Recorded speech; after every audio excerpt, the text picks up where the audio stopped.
Mais lui-même, il sait très bien. Il sait très bien que Doha, le Qatar, le Cheikh, ils soutiennent clairement comme ça le Rwanda dans leur effort à pouvoir détruire la République démocratique du Congo. Et c'est là-bas où Tshisekedi parle. Ce qui est encore même plus étonnant, c'est que l'Union africaine, quand on nous dit que c'est une organisation qui réunit tous les pays africains, elle nous salue carrément cette visite historique. Donc l'Union africaine salue la rencontre entre Tshisekedi et Kagame qui s'est déroulée à Doha. L'Union africaine, elle nous prouve là son incompétence. Elle est totalement incompétente. Elle ne peut pas elle-même organiser une réunion entre ces deux nations africaines. Elle ne peut pas faire asseoir ces deux présidents sur le continent africain.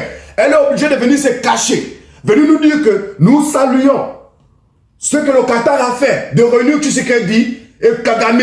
Vous êtes sérieux? Il faut me dissoudre cette organisation de l'Union africaine là. Dissolvez-moi cette organisation là, c'est des organisations de bidon. Ils ne font rien du tout. Ils viennent comme ça nous dire qu'ils sont contents que les problèmes de la République démocratique du Congo sont gérés ou sont en train d'être réglés hors du continent africain. Les problèmes de la République démocratique du Congo sont en train d'être gérés à Doha au Qatar. Ça ne se gère plus sur le continent africain. Ça veut dire qu'en Afrique, nous n'avons plus de lieu de médiation, nous n'avons plus de médiateurs, nous n'avons que des personnes qui cherchent la guerre. C'est pourquoi l'Union africaine est venue saluer cela. Quelle blague vraiment. Ça devait même être une honte.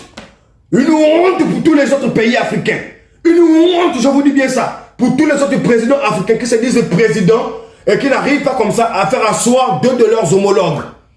Ça devait être une honte du président de l'Union africaine. Quelle honte pour vous, monsieur, de venir nous saluer cette rencontre qui s'organise avec deux pays africains, mais pas sur le continent africain. Ça veut dire que sur le continent africain, nous sommes devenus une terre du désordre, une terre de la guerre. On ne peut pas comme ça s'asseoir, parler des problèmes que nous avons entre nous-mêmes. Quelle blague vraiment, hein? En tout cas, nous on va s'arrêter là pour aujourd'hui.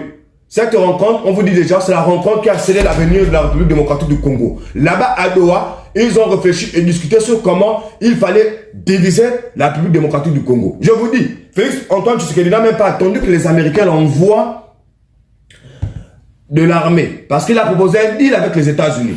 Je vous donne l'accès à mes minerais stratégiques pour vous venir me chasser le M23 de chez moi. Il n'a même pas attendu cela. Il est directement parti vendre le pays à Doha, au Qatar, avec Kagame et son ami le Cheikh. En tout cas, nous on va s'arrêter là pour aujourd'hui.